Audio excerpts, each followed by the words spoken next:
이 출애굽기 3장 1절로 5절의 말씀은 제가 누차 강조하기도 하고요. 간혹 여러분이 잊어버릴만 하면 이 본문 말씀을 가지고 또 상고하기도 하는데, 이건 제 개인의 신앙생활 속에서도 평생 가슴판에 새겨둘 몇 가지 장면 중에 아주 첫 번째로 뽑는 그런 장면입니다. 그래서 오늘 특별한 새벽 예배는 어제도 그랬고 오늘도 그렇고 내일은 아마 이 본문의 마지막 마무리를 또 본문을 있는 말씀을 가지고 하게 될 텐데요. 오늘은 한 번 더 따라 하실까요? 떨기나무 가운데서 만나주시는 하나님. 두 번째 같은 제목으로 말씀 은혜를 나누기 원합니다. 신앙생활을 하면서 크리스찬으로서 반드시 이 땅을 살아가면서 의식 속에, 사고 속에, 가슴 속에 순간순간 분초마다 잊지 말아야 될 세 가지 의식을, 그 의식을 정신무장, 신앙의 정신무장 또는 영적 무장 또는 신앙의 정신, 신앙의 영적 강자 이런 것으로 붙인다면 반드시 머릿속에 있어야 돼요. 그건 뭐냐면 예수 그리스도를 믿으면 무엇이 달라진다? 신분이 달라진다. 자신의 신분이 누구인지를 정확하게 알고 있어야 돼. 하나님의 자녀라는 거죠. 또 예수를 믿고 나면 운명이 달라진다. 우리는 멸망받을 존재가 아니라 그를 믿는 자마다 멸망치 않고 영생을 얻는. 그러니까 하나님의 자녀된 의식, 영생에 대한 의식이 정확해야 되고요. 그리고 이걸 갖게 되면 세 번째 아주 중요한 것은 뭐냐면 차원이 달라집니다. 이건 여러분, 어제 제가 그 말을 안 드렸지만 아마 어제 오신 분하고 오늘 오신 분, 이번 특별한 새벽에 말씀을 나누는 분들에게는 생애 특별한 예배가 될 수밖에 없어요. 여러분, 차원이 달라진다고 하는 의식이 여러분의 의식 속에 이제까지 아마 그렇게 강조되지 않았을 겁니다. 물론 4차원의 신앙과 말씀은 계속 여러분의 차원을 바꿔놓고 있었지만, 그럼에도 불구하고 아무리 수없이 말씀을 듣고 수십 년을 다녀도, 성경을 읽어도, 교육하고 배워도 차원이 달라진다는 의식에 대해서 깊이 새겨져 있지 않거나 의미를 모른다고 하면, 땅에서 신앙생활하고 생각은 하늘에 있고, 땅과 하늘이 그냥 뒤섞여 있고 뒤범벅되어 있고, 오늘은 하늘 내일은 땅, 왔다 갔다 하는, 성경책에 보면 대부분 많은 사람들이 그러고 살지 않습니까? 하나님을 만나서 하늘에 사는 것 같다가 또 땅에 처박혀서 절망하고 좌절하고 살아가지 않습니까? 그런 이야기들로 가득 돼 있고요. 그래서 성경에 있는 얘기를 가만히 보면 자유주의 신학자들이 그런 얘기를 했다고 하는데, 성경을 찾아보니까 온통 과학적으로 맞지 않는다. 그래서 이걸 다 뜯어내 보니까 첫 장하고 뒷장만 남더라. 차원이라는 의식이 없으니까 예수를 믿고 그 차원의 의식이 바뀌어지지 아니하면 교회는 다녀도 세상 사람이고, 그렇죠? 차원이 안 바뀌면 그런 거 없네요. 그 차원이라는 생각은 관점. 차원이 뭐냐? 이제까지는 내 생각과 내 경험과 세상적인 기준으로 세상이 절망하면 같이 절망하고, 세상이 기뻐하면 같이 기뻐하고, 세상적인 기준으로 살아서 운명과 팔자로 살던 사람이 차원이 바뀌어지게 되면 이제 하나님의 관점으로 삽니다. 여기를 보세요. 눈을 절 보셔야 돼요. 새벽에 눈을 이러고 앉아 계시면 지금 어마어마한 지금 차원을 얘기하고 있는데, 제가 지금 조금 더 강하게 얘기하면 여러분의 운명을 바꿔놓을 겁니다. 저는 그런 마음으로 오거든요. 오늘 새벽에 오신 분들 가운데 하나님의 말씀을 듣고 다만 몇 사람이라도 좋습니다. 오늘 성전을 꽉 안 채워도, 수백 명 수천 명이 안 채워도 전혀 개의치 않고 흔들리지 않는 건 뭐냐? 수백 명 수천 명이 안 줘도 차원이 안 바뀌면 그냥 숫자예요. 어떠십니까? 그럼 보세요. 이스라엘 300만이 광야를 통과했어요. 300만, 어마어마하지 않습니까? 300만 놓고 목회하면 얼마나 정말 기가 막힐까. 모세는 300만을 놓고 목회를 했어요. 그것도 40년 동안. 그런데 날마다 죽을 지경이었어. 모세가 안 돌아가신 게 다행이에요. 120년을 어떻게 살았어 그 양반이. 힘드신 분이. 왜냐하면 300만을 끌고 다녀도 남들이 볼 땐 대단해 보일지 모르지만, 그 300만을 놓고 가나안 땅을 같이 눈앞에 왔더니 10명이 가서 보고 와서 하는 보고 내용이, 여러분 너무 잘 아죠. 귀에 못이 박혔죠. 뭐라고 말합니까? 하나님이 우리를 죽이려고 데려왔다라고 말하지 않습니다. 그 땅은 심히 험악하고, 그 땅의 주민은 장대같이 크고, 우리 메뚜기같이 초라해서 들어갔다가는 다 잡아먹히고 우리 처자식도 패대기 칠 거다. 차라리 우리 돌아가자. 이게 왜 그런 일이 벌어집니까? 여러분, 성경을 그 본문 가지고 설교할 때 부정적인 사고, 긍정적인 사고 이렇게 설교를 들으셨을 거예요. 맞는 얘기죠. 그런데 여러분, 부정적인 신앙을 갖지 말라. 누가 몰라? 근데 부정적인 생각이 드는 걸 어떻게, 두려운데 어떻게, 절망인데 어떻게 하겠냐고. 그런 환경을 보고 절망하지 않을 사람이 어디서 절망하지 않으면 이상한 거지. 그런데 왜 거기서 여호수아 갈렙은 다른 이야기를 합니까? 그 땅은 심히 아름다운 땅이다. 하나님께서 우리를 기뻐하시면 그 땅을 우리에게 주실 것이다. 그들의 보호자는 다 이미 도망치고 없고 하나님께서 우리 앞에 계신 그들은 우리의 비빔밥이고 짜장면이다. 어떤 양반은 밥에 탕수육만 드시는 탕수육. 그들을 두려워하지 말라. 하나님을 거역하지 말라. 그냥. 왜 똑같은 땅을 보고 이런 얘기를 합니까? 뭐가 달라요? 아이, 눈치가 백단이네. 뭐가 달라요? 왜 부정적인 방식이 생기고 긍정적인 사고가 생깁니까? 이건 사람이 어떻게 할 수 있는 게 아니에요. 내가 뭐 부정적인 생각을 하고 싶어서 부정적인 생각을 하나? 상황이 그렇게 보이니까. 근데 그렇게 상황이 보이게 하는 건 뭐예요? 차원이죠. 세상적인 차원, 내 경험의 차원, 세상의 상식의 차원, 세상의 기준으로 차원으로 보면 절망이죠. 그냥 부정적이 될 수밖에 없는 거예요. 그런데 여호수아 갈렙은 차원이 다르잖아요. 하나님이 우리를 기뻐하시면 하나님의 관점으로 보잖아요. 기준으로 보잖아요. 생각해 보세요. 어떻게 해서 여기까지 왔어요? 애굽에서 어떻게 400년을 살았냐고요? 어떻게 홍해수를 찢어가지고 나왔느냐고요? 어떻게 해서 그 애굽의 바로왕 그 강팍한 왕의 마음을 움직여서 나왔느냐고요? 그 광야에서 어떻게 반석을 쳐 생수를 먹고 마라의 쓴물 앞에서 치료받고 나왔느냐고요? 그 광야 같은 험난한 삶 속에서 어떻게 살았느냐고요? 구름기둥과 불기둥이 아니면 못 살았다고 하는 거죠.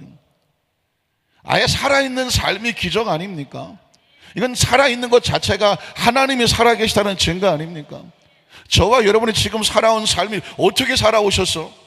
날 잡아서 한 분 한 분 어떻게 살아왔는지 한번 드러나 봅시다. 어떻게 살아왔어요?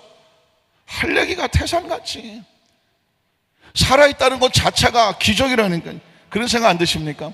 저와 여러분이 살아있는 것 자체가 기적이에요. 뭐 살아있는 것 자체가 애매하시면 어머니 뱃속에서 나오는 거 기적 아닙니까? 생각 안 나시나요? 나는 생생하게 생각이 나는데 나오는 게 기적. 아니, 안 나와도 뱃속에 있는 게 기적 아닙니까? 아니, 뱃속에 있는 것 같지 아니 태어났다니 그 생명이 잉태됐다는 거 기적 아닙니까? 조금만 생각해 보면 그냥 존재 자체가 기적이에요. 저는 뭐 워낙 아주 생각이 많아갖고는 지구가 뱅글뱅글 도는데 어떻게 붙어있나 이런 것도 막 생각하면 아찔아찔하고 이 어마어마한 우주의 상상할 수 없는 숫자에 그 우주 지구가 돌고 다니는 이것도 참 기적이고 또 물어보니까 지구가 이렇게 돌고 뭐 태양이 돌고 그래서 보니까는 요즘은 뭐 볼텍스라는 말을 쓰던데 그냥 정지된 공간에서 지구가 돌고 태양이 돌고 뭐 이러는 줄 알았더니 그게 아니더만 보니까는 뭐 이렇게 막 나선형으로 움직여 가면서 지구는 자체를 자전을 하고 또 태양을 공전을 하고 하면서 이게 뭐 자꾸 자체가 움직여진다고 하더라고요. 과학이 발달해서 그런 것까지 생각을 합니다. 그래서 조금만 생각을 하고 조금만 과학의 어떤 지식적인 것에 돌아가는 것을 바라보면 그냥 살아있는 게 기적이에요. 그냥 하나님의 관점으로 바라보면 이 세상을 살아갈 수가 없는 거예요. 그래서 저는 단언합니다. 도대체 성경을 읽고 뭘 배우나? 66권 무슨 뭐 이런 거 배우나? 뭐 시대적으로 뭐 이런 거 배우나? 다 좋은 얘기지만 뭐가 안 바뀌면 차원이 안 바뀌면 그냥 성경은 책이에요. 이야기 책이고 스토리 책이고 뭐 그냥 은혜로운 책이고 그냥 하나님 이야기에 불과해. 성경을 읽고 뭐가 바뀌어라? 차원이 바뀌어야지. 차원이 바뀌라는 것입니다. 굉장히 중요한 것입니다. 이 차원이 바뀌어져야 우리 인생이 해석이 되고 믿으십니까? 내가 사는 존재가 해석이 되고 내가 살아와서 지금까지 살아오면서 어떻게 살아왔는지 내가 만났던 모든 일 아하. 여러분 신앙생활 속에서 가장 큰 은혜는 뭐냐면 아하예요. 한번 따라 하실까요? 아하. 아하가 있어야 돼요. 아하가 없으면 그냥 사는 거 힘들어요. 아하. 그래서 그때 아하가 있어야 되고 내가 만났던 모든 사람들도 아하 그 사람이 그게 아이고 감사한 사람이네. 아하가 있어야 돼요. 아하가 없으면 아무리 화장을 해도 화장이 안 받아요. 안 그래요? 화장이라고요. 여러분 오늘 성경 본문에 보면 출애굽기 3장에 보면 모세 이야기가 나오는데 제가 지난번에 우리 어제 말씀할 때에 하나님께서 불꽃 가운데 만나 주되 첫 번째는 뭐냐면 하나님이 정하신 때에 하나님이 찾아오시더라는 거죠. 여기서 두 가지 질문을 할 거예요. 오늘 두 번째 먼저 두 가지 질문. 첫 번째 질문은 뭐냐면 왜 하필이면 광야인가 그랬을 거예요. 왜 광야인가? 바로 왕궁에서 잘 있던 그 모세가 왜 하루아침에 미디안 광야로 와서 거기서 40년을 살아가는데, 마치 우리가 신앙생활을 하다 보면 매일 왕궁 같은 삶을 살았으면 좋겠는데 내 지나온 삶을 살아보면, 아니 지금 이 순간에도 메마르고 외롭고 쓸쓸하고 때로는 서럽고 힘들고 홀로 남는 것 같은 광야 같은 삶이 있습니다. 군중 속의 고독이라고 수십억이 살아갔지만 내 심정은 고독하고 쓸쓸하고 외롭고, 나이를 먹어가면서도 불구하고 여전히 10년 가운데 외로움과 쓸쓸함으로 홀로 남은 상황, 때로는 가만히 있고 싶은데 옆에 있는 사람 나를 가만두지를 않는 상황. 왜 광야인가? 광야는 꼭 필요한 것이라고 말씀드렸죠. 모세가 나이가 120년의 삶을 살았습니다. 120년의 삶을 분석해보면 첫째 40년은 교육의 삶입니다. 바로 왕궁에서 그는 철저하게 미래의 지도자가 되기 위해서 교육을 받습니다. 여러분, 신앙의 교육이 필요합니다. 한번 따라하실까요? 신앙에는 교육이 필요합니다. 그 교육은 지혜와 지식이라고 말합니다. 어떤 사람 말하기를, 목사님 나는, 아주 죄송한 표현이지만 초등학교밖에 못 나왔어요. 초등학교 나올 수밖에 없는 상황이니까 그러는 거예요. 아주 예전에 뭐 일제 때라든가 6.25 저는 뭐 사실 공부할 시간이 없어요. 지금 당장 살아야 되는데, 그 초등학교 나온 거 여러분, 그 뭐 창피한 것도 아니고 숨길 것도 아니고 뭐 그것 때문에 자존심 열등감 생길 필요 없는 거예요. 왜냐하면 세상은 그 학교로 학력으로 사람을 평가하려고 중학교밖에 못 나왔어요. 뭐 고등학교밖에 못 나왔어요. 나는 뭐 지방대학밖에 못 나왔어요. 나 대학원을 못 나왔어요. 여러분, 그 세상적인 지식은 필요하나, 그러나 그것이 궁극적인 목적은 아니더라. 왜냐하면 더 중요한 것은 뭐냐면 지식을 활용하는 능력을 지혜라고 말하거든요. 지혜가 있어야 되는 거예요. 많은 사람이, 어떤 사람은 지식은 많은데 지혜가 없어서 그 지식을 가지고 자기를 살리고 남을 살리는 데 쓰는 것이 아니라 자기도 죽고 남을 죽이는 데 쓰는 사람도 많아. 그래, 차라리 그런 바에는 차라리 지식이 좀 부족하더라도 지혜가 뛰어나는 게 많아요. 그런데 그 지혜는 뭐냐? 하나님을 경외하는 것이 지혜예요.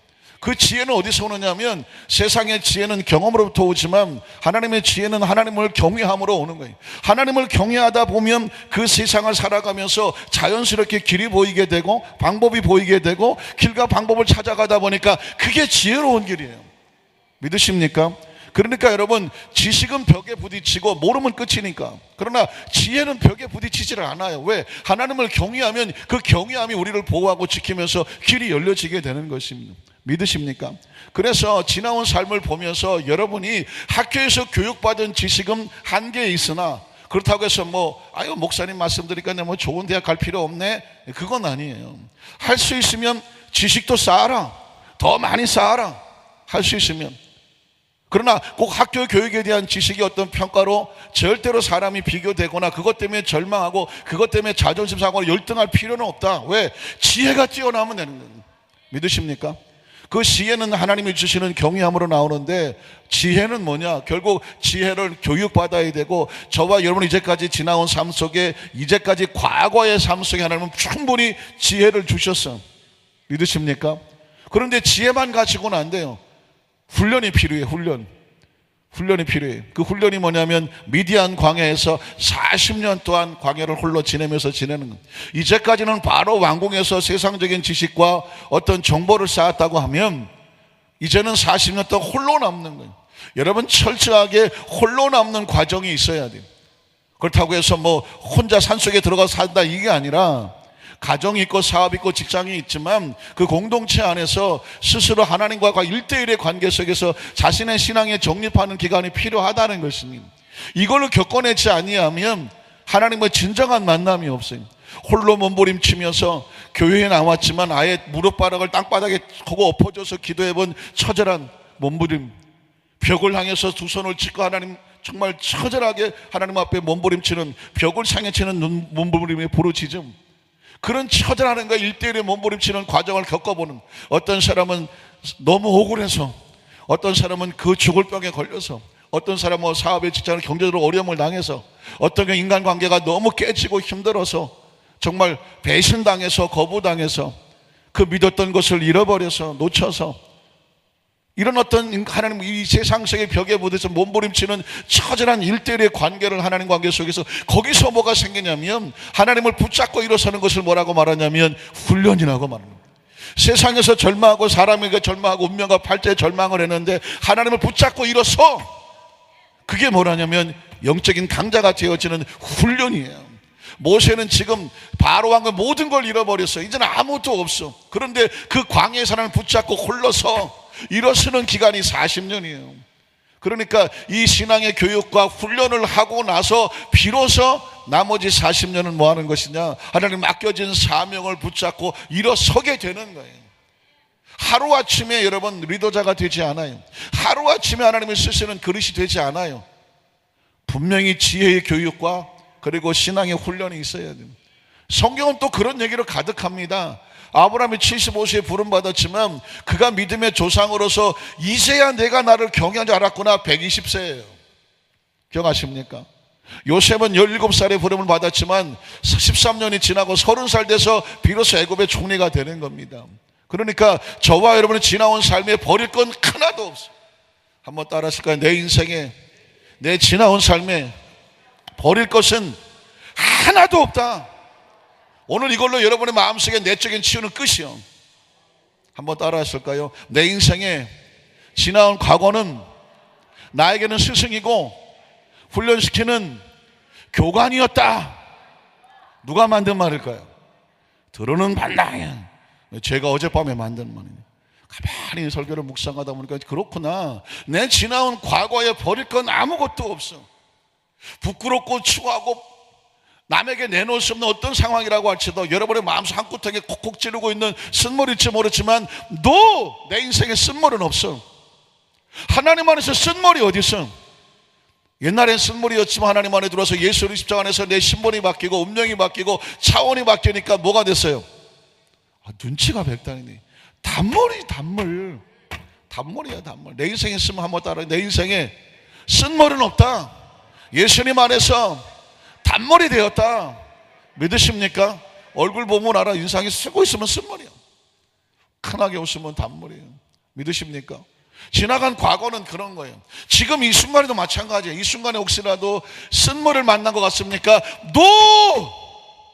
과거에도 쓴물이 없는데 현재가 왜 쓴물이에요? 지금 내가 만난 상황이 혹시라도 외롭고 쓸쓸하고 똑같이 그런 상황이라면 둘 중에 하나, 교육을 시키거나 훈련을 시키거나. 그럼 하나님 우리를 교육시키거나 훈련시키는 과정일 뿐이지.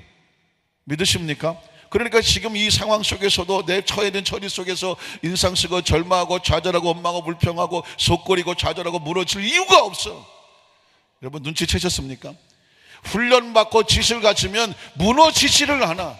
제가 그런 말을 썼죠. 세상에 절망하지만 하나님 붙잡고 일어서라. 이게 일어서는 거야. 이게 훈련. 누가 영적인 강자인가?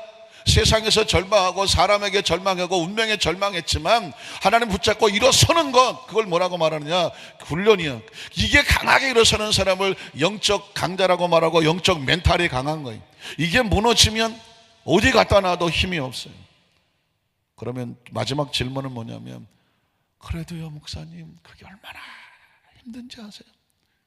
홀로 남고 쓸쓸하게 외롭게 그 하나님의 때를 기다린다는 것, 그러면서 현재의 상황을 이겨낸다는 것, 이게 얼마나 힘든지 아세요? 알아. 왜 할까요? 제가 아무리 이렇게 부잣집 막내들처럼 훌륭하게 생겨서 저는 온실의 꽃이 아니에요. 제 지나온 삶을 보면 야생의 들판에서 그냥 풍상이 솟구치고 무슨 뭐 산전 수전 무슨 뭐 공중전에 뭐 국제전에 뭐 해외 파병전까지 나름 다 겪어보고 그래서 하는 소리, 그리고 그 땅의 사람을 붙잡고 일어서보고 하는 소리예요. 믿으십니까? 이제는 어느 누구도 내 멘탈을 건드리지 마라. 두렵게 하지 마. 절망, 어떤 사람 절망은 무너지지 않는다. 적어도 이런 차원에 서서 우리 성도들은 그래야 된다라고 말하는 거예요. 제가 미국에서 베데스다 순복음교회에서 이제 선교사 생활을 할 때 그 차디찬 그 콘크리트 바닥에서 눈물로 뒹굴며 기도했던 시절이 있었습니다. 여러분 기억하시잖아요? 그렇게 기도해 보시잖아요. 하루도 기도하지 않으면 살아갈 수 없는 그 처절한 광야 같은 그 삶 속에서, 광야는 뭐가 광야입니까? 하나님과 나밖에 없으면 광야잖아요. 그렇지 않습니까? 아무리 뭐 부잣집 호텔에서 맨날 산다고도 심령이 권고해서 하나님과 나밖에 없는데 세상에 믿을 거는 아무것도 없고 뭐 아무도 내 마음이 어떤 기로가 안 되는데 뭐 하나님과 나밖에 없으니까 그게 광야죠. 뭐 어디 사막에 있어야 광야인가요? 그럼 뭐 하게 돼요? 기도하지 않을 수 없게 되잖아요. 몸부림치는 기도하는. 뭐 한두 시간, 세 시간 막 소리 좀 부르려 기도도 하게 되지만 나중에는 소리도 안 나오면 뭐 하게 돼요? 그런 기도 해보셨나요? 신음만 나오잖아요. 그때 제가 지금도 안 잊혀지는 통곡의 소리 하나 들었다고 그랬죠. 이건 개인적인 체험이니까 개인적인 체험이에요.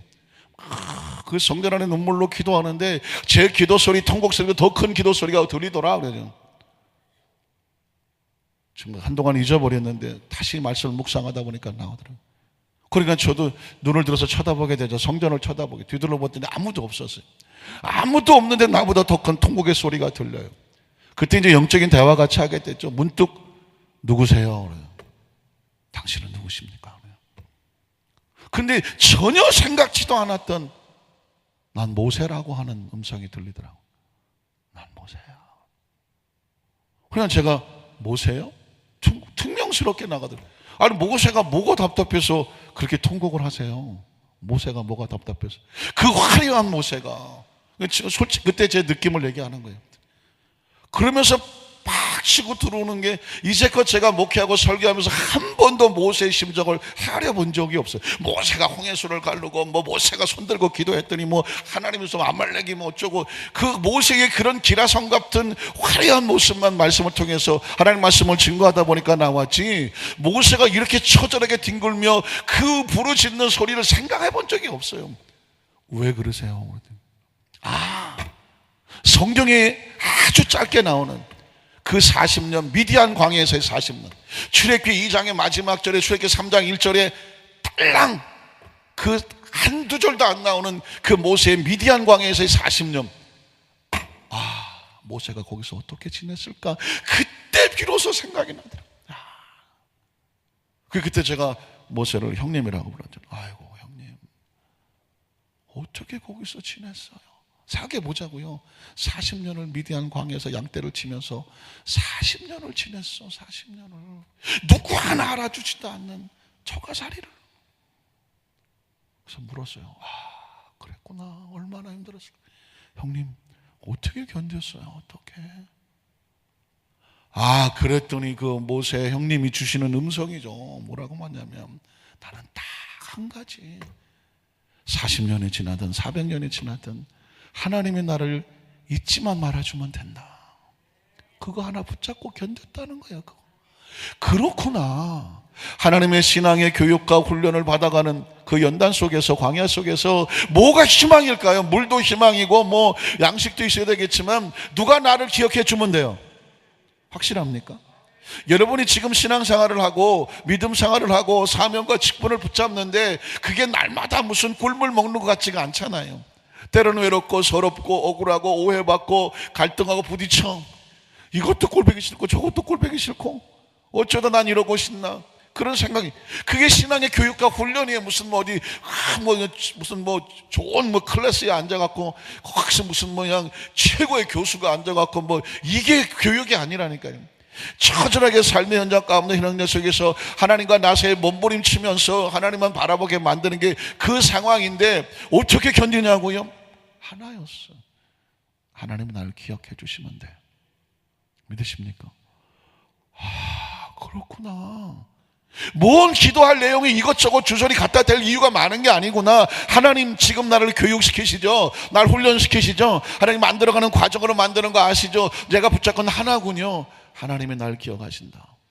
그러니까 그 40년 기간 동안에 하나님 날 기억해 주십시오.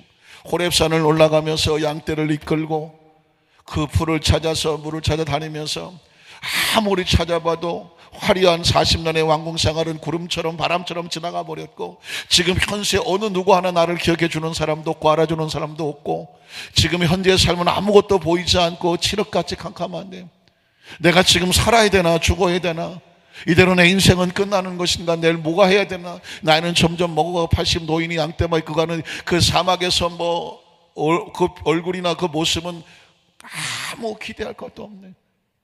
그런데 유일한 희망 하나가 하나님이 나를 기억하신다. 내가 기도한다면 하나님 나를 기억해 주십시오. 나를 기억해 주십시오. 여러분이 아무리 힘들고 어려워도 그거 하나면 힘이 생겨요. 하나님은 나를 기억하신다. 그리고 여러분 정말 이것저것 기도하고 싶은 생각이 안 들고 기도할 수 없을 때 그 기도 하나면 돼요. 하나님 날 잊지는 말아 주십시오. 날 기억해 주십시오. 2시간 3시간 엎드려서 무슨 기도할까 할 것도 없어. 하나님 날 기억해 주십시오. 날 잊지 말아 주십시오. 기다립니다. 그 기도에서. 그리고 또 하나 놀라운 그리고서 그 다음부터는 이제 기도할 때마다 형님하고 같이 기도하는 거야. 나를 기다려 주시기 기억해 주십시오 하고 형님이 나도 기억해 주십시오 그래요. 금방요. 제가 감히 어떻게 모세를 형님이라는 얘기를, 그런 사고가 생각이 어디서 나왔겠습니까? 그런 몸부림치는 기도의 부르짖음이 그 심령을 내가 아느니까 그런 얘기가 나오죠. 그리고 이제 제가 또 하나의 통곡소리를 듣게 되는데, 어느 날은 이 모세의 기도소리, 이 통곡소리보다 더 큰 통곡소리가 들리더라고. 야, 이거 뭐야 이건 또. 눈을 떠서 또 보게 되더라고요. 성전에는 또 아무도 없어요. 그럼 형님 목소리도 아니야. 그럼 뭘까? 그때 누구냐고 또 물었어요. 제가 누구세요? 그랬더니 하나님이라고. 하나님의 통곡. 나는 하나님이다. 이거 이제 설교를 처음부터 마지막까지 잘 들어야 오해가 없지. 이 중간 들었더니 목사님이 하나님이 소리를 들었다고 또 그 부분만 읽으면 하나님이에요. 근데 하나님이라고 하는데 제가 선뜻 받아들여지지가 않아요. 하나님이 왜 우세요? 전능하신 하나님이 왜 우세요? 나나 모세 형님이나 그 광야 처절한 광 속에서 눈물로 기도하며 우리 하나님 잊지 말아달라고 기도하지만 전능하신 하나님, 창조주 하나님이 왜 통곡을 하시냐고 그래요. 근데 거기서 들려오는 하나님의 마음은 뭐냐면, 내가 모세를 광야에 집어넣고 40년이, 모세는 40년 될 줄 몰랐지만 하나님은 그 40년의 그 훈련 기간을 집어넣고 하나님이 울고 계셨다고요. 하나님 뭐라고 울고 계시느냐? 모세야, 잘 견뎌내야 돼. 이겨내야 돼. 힘들지, 억울하지, 속상하지, 외롭지, 쓸쓸하지. 내가 너를 광야로 집어넣은 이유를 알아야 돼. 여러분이 지금 힘들고 어려운 상황 속에 그 들어간 상황의 이유를 알아야 돼. 우리식으로 생각하면 운명이고 팔자고 난 이렇게 재수도 없고 막 그렇게 생각할지 몰라. 모세가 광야로 쫓겨갈 때 다 재수 없어 보였어. 저건 끝났어. 억울하고 속상하고. 그런데 하나님은 모세를 광야로 집어넣으면서 하나님이 집어넣으십니다. 그리고 그 광야에서 견뎌내고 이겨내라고 하나님의 아는 통곡의 소리 뭐냐면, 이겨내야 돼. 아무리 힘들더라도 이겨내야 돼. 아무리 속상해도 견뎌내야 돼. 내가 찾아올 때가 있을 거예요. 이 훈련이 끝날 때가 있을 거예요. 이 서러움이 끝날 때가 있을 거예요. 억울함이 끝날 때가 있을 거예요. 그때까지 참고 견뎌내야 돼. 이겨내야 돼. 사람 때문에 절망하면 안 돼. 환경 때문에 절망하면 안 돼. 혼자 있다고 절망하면 안 돼. 네 생각대로 안 된다고 절망하면 안 돼. 절대로 좌절하면 안 돼. 이유는 하나, 강해져야 돼. 그걸 잡고 일어서야 돼. 하나님은 너를 절대로 잊지 않아.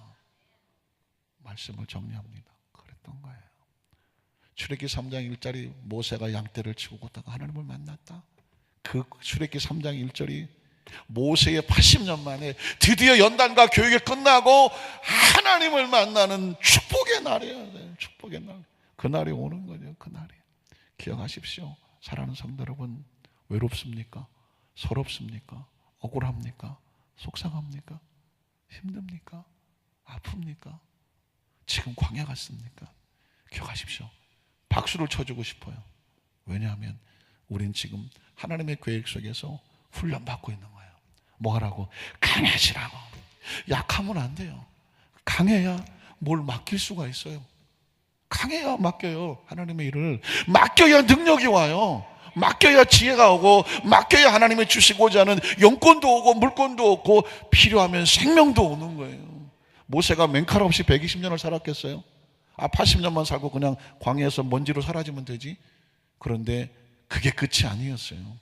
모세의 진짜 인생은 그 40년의 사명 감당하라고 하는 겁니다. 저와 여러분의 진짜의 삶은 이제부터죠. 뭐라고요? 충분히 교육받고 충분히 훈련받으면 그 다음에 뭐가 남아요? 사명이 남는 거죠. 믿으십니까? 오늘 저와 여러분 삶의 현장 가운데 이 은혜가 넘치시기를 주의 이름으로 축복합니다.